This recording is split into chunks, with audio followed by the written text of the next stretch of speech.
All right, let's talk about concrete bollards, and we're inside of a loading facility, right? So we're gonna have some very large vehicles.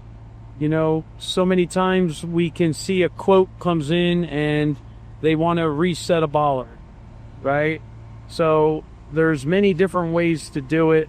What I find is that sometimes you'll compete against somebody and they'll reset a bollard for $300. And I'd like to know, how do you reset a bollard for $300? What is the right scope?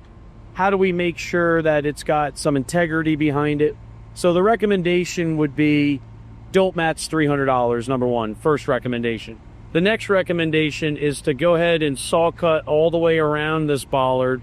And you want to go a minimum of 2 feet in depth, right? 3 feet, wonderful. You know, obviously you want to get a mark out first. Make sure, vitally important to have a mark out first, but we got to make sure that there's some integrity, not just with the strength of the 8-inch bollard, because if it's not sitting at least in a 2x2 footprint, it's just going to be a concrete bollard. And the minute a 80,000 pound truck brushes up against it, this is what happens, right? So the main reason for the bollard is really to protect assets, right? Whether it's HVAC, whether it's any type of utility, that's what they're there for.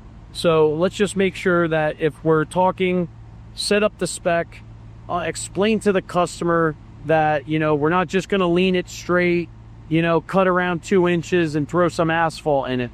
That is not a proper fix.